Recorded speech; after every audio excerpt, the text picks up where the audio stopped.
Hey there, everyone. Lars Hedenborg here with, man, I'm excited today to chat again with Gabe Cordova. He's the president of Firepoint, and we've been working with you guys probably for a better part of 3 going on 4 years. Been a And while. yeah, so you guys have always been super supportive of our community, and we love what you guys are doing in the industry. And you were at our intensive workshop here recently. Yes. I'll give you a second to introduce yourself. And Perfect. you did a breakout session that we really got like just crazy good feedback about. And even your current clients were in there learning stuff from you, because it is like the platform that is, if you move over just a little bit, Gabe, what's behind you there? It says by Oh, agents for agents. So Gabe ran a team, what was it, like 700 units at its peak, a before. little over 800 our last year. Yeah. So here's a guy that's been on the inside and then decided to put all of his efforts, and I mean all of his efforts, more than every waking hour, into building this platform. So Gabe, maybe a quick introduction, and then let's Yeah. just dive into it. What did you go through at our event where everyone was like, man, I just didn't know that. Yeah, absolutely. So a little background. Like you said, I've been in real estate for about 16 years. Started as a single agent, started, really early on in 02, 03, before it was cool, was figuring out how do I generate online leads? How do I get business? Because I knew nobody, right? And it's like, whether it was begging to share listings on Craigslist, to PPC, to then spending more money when I finally made some on some of the big dogs like Zillow and Realtor, but it was all lead gen and lead follow-up. And I learned real easy. It was really easy to spend a lot of money on leads, because I always thought that that's what was my income, right? Leads were ROI. And I realized lead generation is an expense and conversion is the ROI. You need one to have the other, but big difference in lead generation versus lead follow-up and conversion. And so a few years ago, me and some other, agents way smarter than I got together, and we really wanted to build a system by agents for agents that made sense, so we could, distribute leads the way we want to, follow up, but track and see, when leads are coming in, their life cycle, that cash conversion cycle, from the time I spent money on them until I closed them, how long was that process? So that I knew, like, how do you know how to build a follow-up plan and how long you have to nurture a lead if you don't know how long that type of lead source is going to take to close, right? So that's something we really focus on. And I know you're all about reporting your business background, and it doesn't make sense, a lot of times, to just spend more money to try and make more money, right? We build these databases and they're gold mines, and they're not mined correctly a lot of time, or we don't understand the path, right? The journey. And I think that was what I was talking about at your event, was it's not our journey, right? As a team lead or as an agent, it's the client, it's the lead's journey, and understanding where are they on that journey and what do we need to do to help them get from point A to point B and so on. And that's, as agents, we're so focused on the conversion, or what we think is conversion, and the sale, that we lose sight of the service. And I think that's where we're going wrong. Yeah, and it's funny the way you position the training, and the thing I always appreciate about you and what you do is you're always just you're willing to get in there and figure it out. And it's not you're not pushing technology out for the sake of just pushing technology out. It's like, I'm really going to work hard to figure out how to make these agents' life easier. But one thing you just said there, and you and I connected, I actually needed to go and get fixed up at lunch. That's right. But you and I were talking on Monday night, and you basically debriefed on the session, and I'm almost 4,000 transactions in 12 years. And there were things that I didn't understand. And one thing you said there, it's the customer's journey, but as an agent and team leader, it's also the mindset around, like, hey, if this lead registers today, or I increase my spend from 1,000 to 2,000, that's great. Depending on lead source, 6, 9, 12, 18 months from now. Yeah, absolutely. And those lead sources are different. They're not all the same. Yeah. So I hope we can spend a little bit of time just deconstructing that. And there's another thing you said, which I have a business background, so I was able to understand it pretty easily, but I've not seen it anywhere. And it's this concept of cash conversion cycle. Can you take like 60 seconds? Yeah. You explained it a little bit, but really explain what you're talking about when you're talking about cash conversion cycle, because to me, it's the whole game right now. If you're not tracking that, you're going to lose. Yeah. So, and what it comes down to is, I think as agents, we're people, right? We like to talk, we're fun-loving people.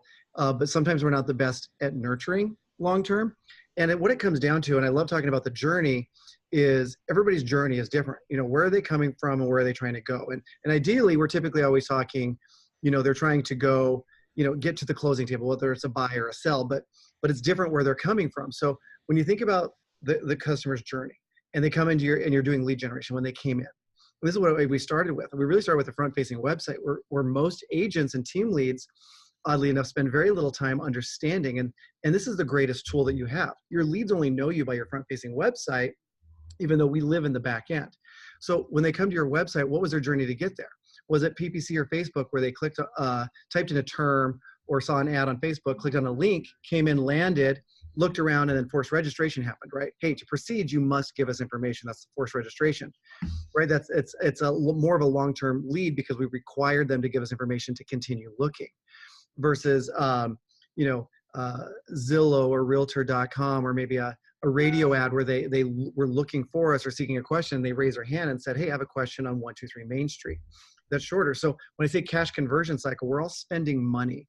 And again, time is money. So open houses, door knocking, to me, that's even a spend of money because that's our time. Our time is valuable. Is how much are we spending to get that lead from the day they register or we get their contact face-to-face, right? There's a cost to that. So that's the day they register. And then by the time I finally close them and then get paid, right? So there's a conversion cycle there. So Zillow, Realtor.com, because they're raising their hand saying, hey, I have a question on 123 Main Street. I've tracked this for years and years. That conversion cycle is typically 4, like 6, 7 months, a majority of them, right? You're gonna have some quicker, some longer, but on average, they're, you know, that 4 to 8 months. So I know as a team lead, if I'm gonna help my agents out and I'm gonna build these campaigns, these follow-up plans, that we need to build them, you know, a minimum of 8, but probably more like 12, right? And if they're gonna convert sooner, I'm gonna hit them heavier up front because I know that conversion cycle is 4 to 8 months. PPC, right? People give up. Like I was sharing what I was doing on PPC early on in my career. Everybody's like, oh, you're sharing this on webinars and all that. Aren't you worried? And I'm like, I'm not, because the average agent isn't going to stick with them long enough. They're going to give up. They're going to come in, they're going to spend, you know, a couple $1,000s a month or whatever their budget is for 2-3 months. And we see this internally. In fact, I'm not going to say names, but at the event, I had a couple of our own clients that came up and just said, man, we did PPC for a couple months. The leads were terrible. We turned it off. And the one gentleman in particular, I said, I'm like, can I be brutally honest with you? And if anybody's seen me speak, I literally start the entire thing off about honesty. And he's like, absolutely. And I said, the leads didn't suck. You did, right? Your process did. And I'm like, I don't even know what your market is. I can guarantee. He's like, no, our ISA was on it. We were hammering it. We were excited. Pulled up the account. And sure enough, they'd make 1, maybe 2 phone calls. And it might be a day or 2 down the road. And then like a drip campaign, right? But they were only 6 months from, they'd started. They went for about 3 months. We were now 6 months after their original date. And I'm like, well, you haven't had enough time. And so, and this, can I show you what I showed him actually? Yeah. Let me show you what I showed him. So this is kind of what blew his mind a little bit. So we track this. All right. So I'm going to go into our reporting section. And this isn't a real database. All right. So there's different ways of tracking ROI. So most people are like, how much did I spend in 18 on PPC? And I'll pick on PPC since we do that for clients. How much did I spend in 2018 and how much did I make? And they divide them and that's their ROI. That's what most agents are doing. And that's not accurate, right? Because if you spent money, and let me just go into here and I'll show you. So I'm going to go in here, lead sources for this office. I'm going to pick Firepoint PPC. All right. So I'm going to look at the entire 2018. All right. So I can tell when I come in, I spent $12,000, generated 1,102 leads, only had 2 closings, 0.2% conversion. Wow. Crushing it, right? Total commission 7,900. But after I gave the agent their split, me as the team lead kept $4,000 basically of the $12,000 I spent. That's a horrible lead source. It's horrible. Terrible, right? So it cost me $6,000 a closing. My ROI was negative 67. But here's what we were just talking about. People don't track this. What it's telling me is of the 2 closings that came in, my conversion cycle of them from the day they registered until they closed, it took 11 months and 26 days. Let's just call it a year, right? 12 months. So, all right, Lars, we're looking at 18. We're on March 27th. So let's just say we're 3 months in, right? How much of this spend in this time frame have I had 12 months to convert? Well, I've only had January, February, and March, right? So a majority of the year, a majority of the spend, I honestly haven't had time to convert yet, but people will give up so early. So what I want to do is I'm going to change nothing other than time. Like, all right, I'm going to look at 2017. All right. I want to look and say, if I look at 2017, I've had a full year to convert all of these leads, fair? Yep. And I've had a year and 3 months to convert the first few months of 2017. Same right. page? Yep. $12,750, 1,500 leads, 1.3% conversion, 20 ROI 439% positive. 20 closings. Okay, so here's the great thing about this, though, when you're tracking it properly. When we're looking at this, this is never going to change, right? I can't go back to 17 and spend more money. I can't go back to 2017 and get more leads, right? This is locked, okay? But I can run this report again in another 6 months. Guess what? This can go up, which means this will go up, this will go up, this will go up, this will go up, this will go down, right? Because if I run this report another 6 months, I might close another 2 or 3 of these because I've had longer time to nurture them. Who's worked with a reload coming from out of state? Sometimes they're a year, 2 years out, right? You're talking to them. When we track ROI and we're building these follow-up plans, we need to understand the customer's journey. When they're coming in per lead source, how long are they typically taking to close, right? And when I'm tracking that year after year, I'm like, okay, I know if I'm going to start spending money, if you're watching this and you're thinking about, or you just started spending money on PPC, your follow-up plans need to be a minimum 12 months, and they really should go up to 24, right? You should at least double, I think, what your average conversion cycle is. Stay in front of them so that you hit a majority of them. But you can't make a call on it, whether it's a good or bad lead source, until you're into this. And we've tracked this year after year after year. It's right there in the same, but we've got to track numbers correctly.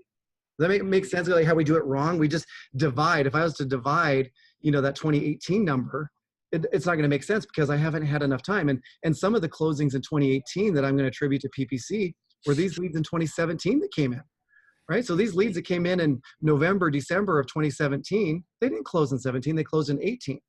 But we're telling you, we're attributing it to this time frame, right? So yeah, and so to take your example of the guy you spoke to at our event, even if they did everything right with lead follow-up, there's still no chance they're going to get a closing because it's not the customer's journey. Maybe you catch a pay-per-click that's going to buy in 2 to 3 months, but well, what's funny about that is he did have one closing. That's what was hilarious. So they'd spent, I think they were spending about, it was like $500 or $600 a month, and they only did it for a few months. I want to say 3.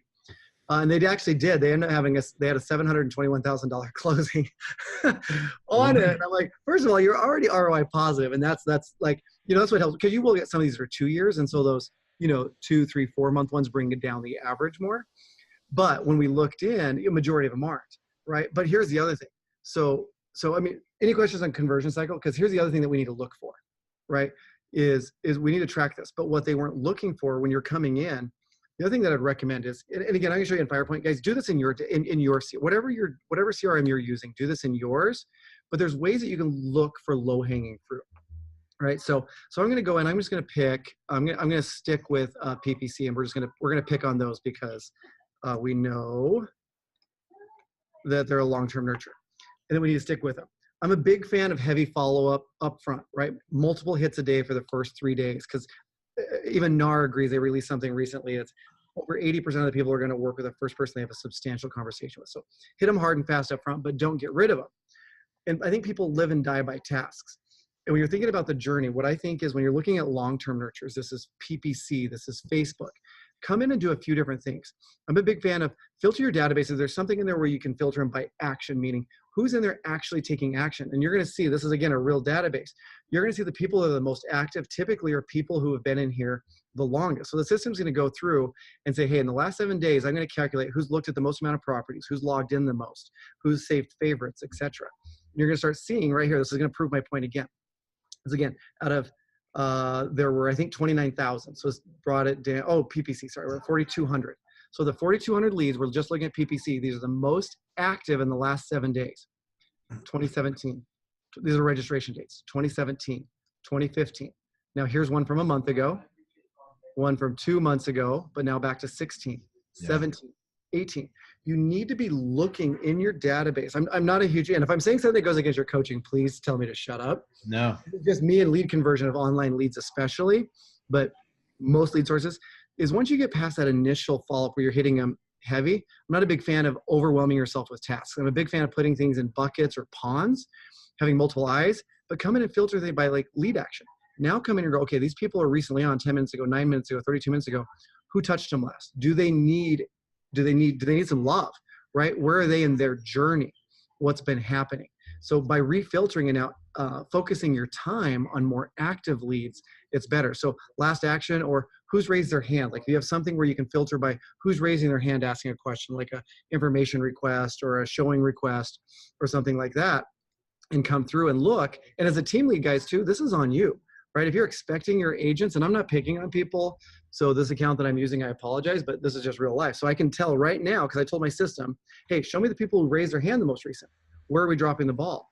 Here's a showing request that came in on the 24th, right? And then they shared it with somebody else. They sent it to a loved one probably. Listen to the 24th, there's been no follow-up on this, right? So right now I know that this, I'm just gonna do it because I'm in here.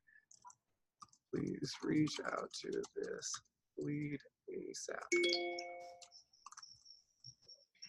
Thanks. And I'm going to add that. So by filtering by, hey, show me low-hanging fruit, now it's in there. I can just toggle to the next one. But agents can be doing this too to make sure they're not. How many times have you had an agent on your team or yourself? Oh man, an information request or showing request came in. I was with clients, I meant to get to it, and then I forgot. Like there's little things by just quick little filters you can do coming in. Look for low-hanging fruit, and you can just literally toggle through to see when was the last request and has it been followed up with yet. So it's just little things that you can do in there, so you're not killing yourself with too many And tasks.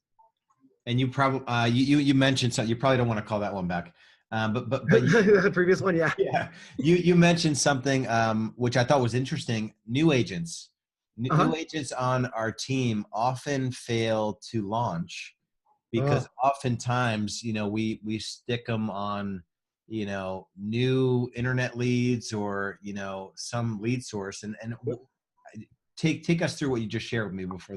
This is it. So this is where they want to live. Okay. So a new lead comes in, and these are people that I've experienced on my team, on my satellite teams that I talk to at conferences. They're like, hey, Lars, okay, I'm ready. I'm licensed. I'm here. I just did the training. Get me in lead rotation. I want these new leads. I want these new leads. Right? And they come in here and they filter databases by the most recent registered. And this is nothing special to us. Every database can do this, guys, right? And they're like, okay, these are the recent leads, or they'll go into maybe some ponds. Let me go into this. We're going to say, we gave them access to the pond. All right, so they're going to come jump in to, we use this Ylopo Reengage because it keeps them active, but they come into the pond, and these might be picked over in here, but they keep it by the newest ones on top. So these ones are kind of old, but they're like, I want the new ones because they're not picked over. They're not picked over. Guys, don't do it. We just talked about a conversion cycle, right?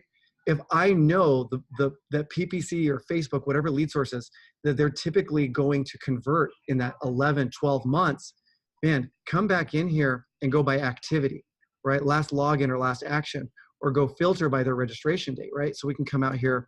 If your admin or somebody in your team is going to give you access to go prospecting, here's what I would do. Come in here, filter by, you should have a way to go in and filter by a creation date. So if I'm looking at like, all right, you have free reign on all the PPC leads. Perfect. I'm going to go PPC. But if I really want to make the most out of my time, I don't care about the leads that registered right now. Who are the leads that maybe registered prior to the 1st, right, of October? I want leads that have been in there already thinking about it. No, I did that backwards. Sorry. I want that on the other side.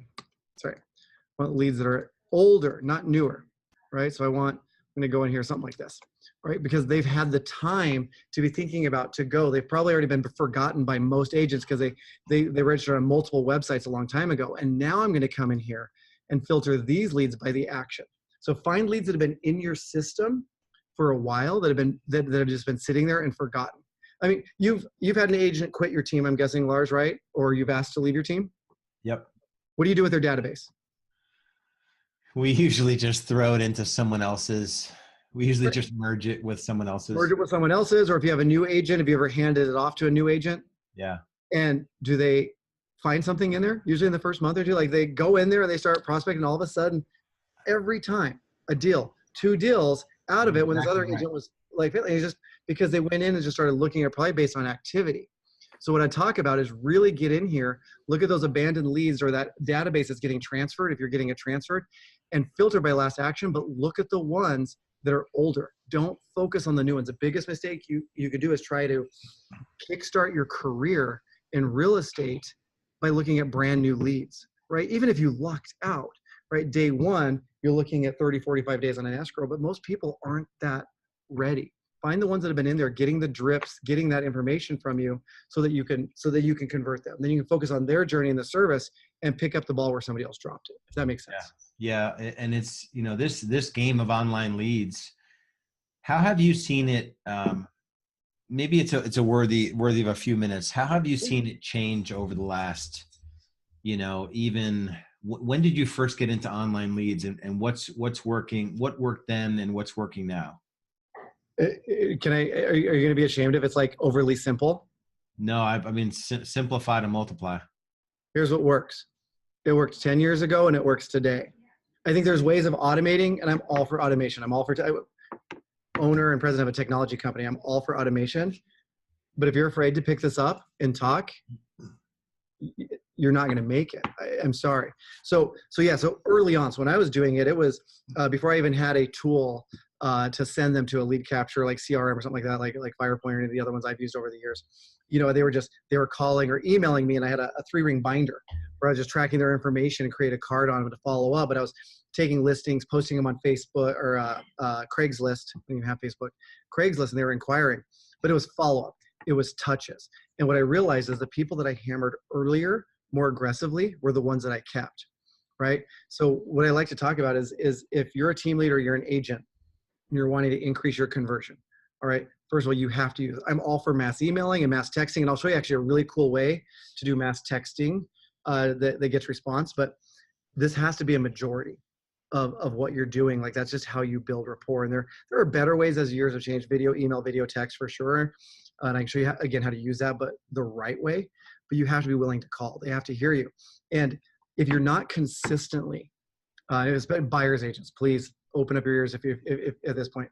If you're not consistently being told to stop calling, or if you haven't found that line where you're getting, hey, take me off your list, you called too much, you hounded me, right? If you haven't found that line, you're not calling enough. If you are hearing that at a fairly consistent, then it's really easy to take a step back, right? So we always, I think, as agents, caution on the side of not calling enough versus over calling. And I think you need to turn it around, right? You need to hear every now and then that you're calling too much. Otherwise, you're not doing it, right? You're not pushing the boundaries enough, right? They will ask you to stop when they're tired of it. And again, unless you're buying lists, and we never did. So every phone number that we have in our CRM is PPC or Facebook or Zillow. They provided us their phone number, right? I didn't go hunting for this. I didn't find this person in a phone book or a cold call list, right? They registered. They've registered and they've provided a phone number. They've given me permission to call. So if you look at your follow-up campaigns and this, do you know Jason Bramlett? Yeah, I know him well. One of the most respected guys that I know, like, dude is smart. He runs probably one of the most profitable businesses I've ever seen. Like, he's just smart. And did a webinar with him yesterday. And they have 17 phone calls. Can't remember if I think it's in the first month, but there's 17 actual calls where they do a voicemail every time. I do it a little bit different, but it's 17. But he has one of the highest conversions I've ever seen. He's not a fan of spending more to get more deals. He's like, no, I'd rather just increase my conversion because I make more money. But I don't need to spend more. I just need to convert better. And it's just, you don't have to overcomplicate it. But here, I'll show you. If you are a big fan, if you've got large databases to kind of revive them. I was just going to ask you the question on voicemail or no voicemail. So and again, everybody's going to do it different, just to have a preference, is new leads. I'm a huge fan of not leaving a voicemail day one, but I have an asterisk with that. If you're going to prospect it properly, it's call immediate, right? Don't leave a voicemail. Listen though, right? We have a hard time listening, and we talk a lot, but listen. Did the voicemail say, hey, this is Lars? Was it a male voice? Like, put something in your notes, because when you do your follow-up, the more information you have that makes you think you have the right lead, the more confident you're going to be for a follow-up call. But I'm a fan of no voicemail. But you have to then do this. I'm a fan then of calling immediate back, a double dial. If I get the voicemail, I'm going to hear, did it say Lars? Was it automated? Was it full? I'm going to hang up. I'm going to call right back, right? if they answer, someone's like, well, what if they answer? I'm like, oh, hey, Lars, hey, thanks for answering. Sorry, went to leave you a voicemail and I don't know what I did, but I lost connection. I wanted to call you back because I saw that you visited my site. I want to see how I can be of service. You can get past it. Probably not going to answer, but you will see a higher answer rate with a double dial, I guarantee it. Second time though, don't leave a voicemail again. Just don't. And then I'm going to send a text. All right. And again, I'm not leaving a voicemail, but you have to do the next step, which is send a text. And it's very, very simple. Is this Lars? 3 words. Just what is their name? If you think about it, when do you ever get back-to-back calls from an unknown phone number and they don't leave you the voicemail the first time? They just hang up and call you right back. It's usually an emergency. Something's wrong. At least and that's what you start thinking. I didn't recognize it. They didn't leave a voicemail, but they called me right back. So you're already kind of intrigued. And then you get a text that says, is this Lars? Now you really think something's wrong. They know who I am. A high majority of the time, you're going to get a response back that says, yes, who is this? Right? The dynamics change right there. As soon as they've engaged me, dynamics of conversion have changed because now they've given me permission to say who I am and speak back to them, right? So like, hi, this is great. This is Gabe with Core Group EXP. You visit my website, want to see how I can be of service, right? I always focus, how can I be of service, right? I want to see if you had any questions. No, that's too easy for them to get out. So I don't like leaving a voicemail, but you have to follow it up, I think, with at least a double dial or at least a text that says, you know, is this? And then my third step, so I talk about 3 contacts for 3 days. And then the third one is an email, and it's a video email. But it's only after you take another step, which is create a safe search. The number one thing, if you've ever visited, have you been on Zillow recently? Love them or hate them if you've been on their website. You go on their website, you are bombarded with emails of properties. The some that are similar to what you looked at, some that are outside the box asking questions. They do this for a reason. It's the number one thing that drives traffic back to their website so they can sell the leads back to us. The number one thing that leads people back to your website are your safe searches going out, right? They're not looking up your website and typing it in there. It's the safe searches. They want pretty pictures of pretty homes. So when you get that lead, call, don't leave voicemail, call again, send a text. But before you email them, set up their safe search. They probably came in on a property or looked at a couple. I don't really care what it is or where it's at. If they looked at 3 homes all in a certain neighborhood in Charlotte and they were all, you know, 400, 410, 405, the average agent, what I see is, I'm gonna set them up on a safe search in that neighborhood for 390 to like 415. That makes sense. That's how we do property searches. You're probably going to see a result of 4 or 5. If you didn't make contact, don't do yourself a disservice. Don't assume that's the only place they're looking. I also need them back on my website. Blow that out. I would add 100,000 on each side, and I'd probably add the whole city or the entire area. I want to get that saved search if I did not make contact up to 200. The reason is if there's 200, the chances the next day, there's probably a price change or a new listing. Right? I want to be able to be of service and make adjustments. So I'm going to do the call and text, create the safe search, hit send, and then I'm going to come in. Can I show you exactly what I do? Yeah. I'm going to show you this. And then I also cut you off. You were going to show us some cool mass text. Oh, yeah, sure. Okay, so I'm going to go, let's see, can you see my screen? Yep. So let's just I'm just going to pretend it's this person. All right. So I've already called and done all that. So when I go to email them, I am going to use video email. So I think this is the next best thing. And I still want to build that report because remember, I did not leave a voicemail. All right. I'm a big fan of BombBomb. You can just embed your own if you want to, whatever you want, but big fan. And it's going to be something like this. Load it in here. All right. This is Matthew. Hey, Matthew, Gabe Cordova here, Core Group EXP. I tried reaching out, sir, I missed you, but I wanted to let you know I'm a real person here in the Boise area. Also wanted to let you know I'm going to send you some listings that may be of interest, but I'm not real sure what area, what price range you're looking at. So let me know how I can adjust those so they just fit your needs. All my contact information is below. I hope to hear from you soon. Thanks. So what I'm doing is I'm deliberately telling them that I didn't know their area. I didn't know their price. And I remember I blew out that safe search so they can ask to, I want them to correct me. Because when they respond, hey, Lars, thanks, or hey, Gabe, thanks, but we're only, qualified up to 425. Now I can provide service, not sales. My response is now service oriented. Hey, thanks for reaching out. I've made that adjustment. Are there any other criteria like bedroom count, bathroom count that I can provide so I can make sure I'm sending you the right listings? I'm not asking for showing appointment. It's about their journey. It makes it a lot easier for them to cough up things that are their journey. That makes sense? Yeah. And if you're not you already sort of plugged it, but if you're not integrating video emails into your real estate business, you're Huge. leaving a ton of money on the And table. it's so inexpensive, right? I mean, this is BombBomb, right? We're not affiliated. We just integrated with them. Like BombBomb is super inexpensive. 400% higher open rate was the last stat that I saw. So, I mean, if 400% more of your emails were being replied to or seen, you're going to sell more homes. So Yeah. video email. So we're talking, let me clear out some of these. Mass text. Okay, so cool mass text. So I just got to make sure everyone heard that because I heard the same stat. So a typical open rate on an email, if Gabe were to type out an email saying, hey, I saw you on the site, and it didn't include video, it's probably about 15%, 10 to 15%. By doing what he just did there, it's anywhere from 40 to 60% open rate. So I want to make sure everyone understands that. You can go from 10 to 15 out of 100 emails you send get opened to 40 to 60 out of 100 get opened. And it doesn't take you any longer to say, I do video email quicker than I type. You do. You're religious with it. Almost every email I get from you is a video email. Yeah. And you know what? I don't skip over them. Right? It's like a lot of times I'm like, oh, it's Lars. What do you have to say? Because I can listen to it. I can see what's like. It's just easy, right? Yeah. Just super, super easy. So, so if you're going to do mass texting, because everybody's like, well, I want to text. I want to hit, one to many. I need to play the odds.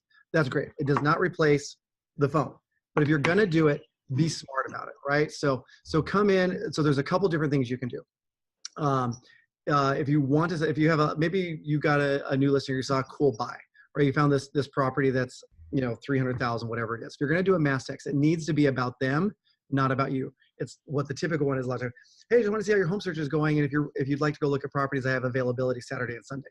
That's not about them. That's about me, right? You're not focusing on the service. You're focusing on the sale. So instead, I'd rather come in and go, all right, pick out a listing, right? Where you can pick out one in each market because you want to make this small. All right, so I'm going to say, okay, I found a listing. Let's say it's listed at 350. All right, so I'm going to come in and I'm going to look who in my database is between 300 and 400,000. And if that listing is, for example, in Boise, then I'm going to say, okay, so who's looking in that price range in Boise? All right, so we need to dial it in. If I'm going to send a mass text, it needs to be about them and it's got to make sense. So then the system's going to go in, okay, I'm going to find everybody looking in Boise for that 300 to 400,000. All right, now we got 788 people. Perfect. So now I can come down, and you can do this for mass email or mass text. All right. Now I'm going to hit all these people, whether it's a mass email or mass text, the same thing, and just type in here. Again, I would do a video, and it basically would be something, hey, just wanted to reach out. I came across this listing. It's a great buy, and I think it's in an area that you're interested in.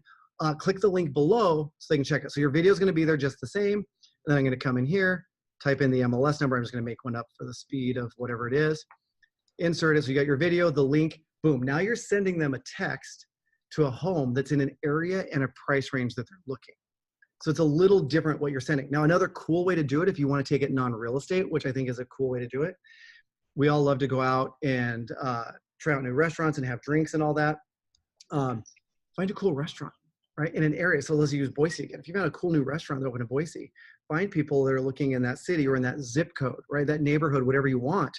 And just say, hey, was in this neighborhood, come across this cool restaurant. I thought it might be in a neighborhood you like. Well, when I'm reverse searching that they're already looking at homes in that neighborhood, I know they're interested, but I don't have to tell them that. So now maybe you do like 5 or 6 restaurants in different areas, and you can only send it to people who are looking at homes in that area. So it's a way to use mass email or mass texting to where it automatically goes, but it's hitting them of something of value and about them. Yeah. And we've only been chatting for a little over a half hour, and this is one of those trainings that, I mean, Gabe is really just like fast and furious. So he fit about 2 hours of training into 30 minutes. This is worth watching over again and taking notes and actually doing the thing that Gabe is telling you to do. It's too easy to gloss over something like this and not implement what you're telling us to implement. That last thing that you just said, I mean, can you imagine if you did that consistently in your business as a new agent on a team or as a team leader? If as a team leader, you decided you were going to be the one doing sort of the value, the content, and mass texting and mass emailing, I mean, you could generate another 5 to 10 deals a month just by being consistent with that. Absolutely. Well, and I'm going to steal this from somebody, and I can't remember who it was. Totally going to steal it. And I have not done this yet. In fact, I need to talk to Tom about having him do it. Like past clients or even prospecting, the restaurant thing. If you went to a restaurant, just man, I got a database of like 20 some thousand people, hundreds of them, look at homes or live in this area. Hey, if I sent them a mass communication, like a text or something, telling them about how great my experience was here, and they came in and asked for the core group or the Gabe Cordova free appetizer, would you give them a free app if I sent it to my database? This guy said he's never been told no. He's like, if you provide the card and they come in and ask for it, we'll provide it, and you send it to your database. All of a sudden, you're telling them about this great new restaurant, and you're getting like a free appetizer or something, and you're not asking about referral. It's a non-sales type thing, but you're just keeping your name. There's just ways that you can utilize technology, the mass email, mass text. I think video is a great way to present that, right, with a link down below. It's a good point. It's because the database anymore, it's not just about driving pay-per-click, to burn and churn those leads. It's about, this is the lifetime value of your client. Your client database and your sphere exists within your platform, and you better make sure you're communicating with it at a high level. Yeah, absolutely. So, within, what was it, like 3 clicks, you had recorded a video, inserted an MLS link, even your past clients, let's say a good deal comes on the market. Yep. An investment property. Mm-hmm. You could record a video. Hey, I just drove by this investment property. It's going to go fast. Here's the link. Let me know. From your phone. You can do it from your phone, and you can just like hit the video and you can do it in a text, right? Yeah. But utilize it. But if it's a value, there's just great ways. And it's just about, and I know you've seen this, it's about sitting down. Don't do all these. Pick 1 or 2 and get them to where it's now habit. I don't know if you know Mike Novak. He said something at an event about a year ago that's really stuck with me. He said, screw your goals, focus on your habits. Now, I like goals too, but I loved that when you focus on habits, all the goals, I think, become more achievable, right? Because you're creating good habits. So like when I was talking about going in and just filtering your database by last actions or by last inquiries, these are things, if you did it each morning and time blocked 15 minutes, and you looked at your database. Now, this is an agent or a team lead, right? If I'm an agent and my database is much smaller, I can filter by the last login, the most lead action and the latest inquiries, those 3, and click through the top 10 or 12. It'll literally do those 3 filters in my database as an agent in less than 5 minutes. And I guarantee if you started making that a habit every morning while you're still in your PJs, drinking a cup of coffee or whatever you're doing, you're going to start missing some drop balls and so low-hanging fruit that was just sitting there that you missed. If you're prospecting in ponds or agents that have left a team or been asked to leave, man, that'd be the first thing I do. As a team lead, if you start doing it, takes a little bit longer because you're now usually looking at the entire database. Now you're probably looking at 15 minutes. If you look at like the top 15 or 20, because you're probably going to see more drop balls or missed opportunities, but you're catching them quick. All of a sudden, you're going to start seeing a higher conversion of these lead sources. And the team loves it because now all of a sudden you helped them catch a couple opportunities that were just sitting there, and it's a win-win. So there's just little things you can start implementing and go from there. So. Yeah, that's awesome, brother. I don't want to throw too much at you. No, that's amazing. Like I said, play the video again, take notes, and do the things that Gabe suggests. And the last point there is worth repeating, that this is just something that it has to be a habit, and every day, I would say twice a day. Every day, 3 times a day, the 30-minute time block, 15-minute time block. It's quick. It is so fast. And it's constantly checking into the database and extracting the value from the database. So, and it's more exciting because you're not task management, you're activity managing. So yeah. Yeah. Yep. So I would just send you guys over, if you are in the market, you're considering upgrading your technology, just go to firepoint.net. These are good guys. And like it says right behind Gabe, this is by agents for agents. So they had the benefit of looking at the industry and what was missing. These guys have developed a solution. When they say all-in-one, they really mean all-in-one. So dollars include, everything is sort of built into the platform like others. We didn't even talk about call recording or any of that stuff. So let's do it again. Yeah. So just get on their site and get a demo. And these are good guys. So appreciate you, brother. And hopefully people take your advice and just do the work. Yep. We'll check it out. Thank you, man. Have a good one. All right. Bye-bye.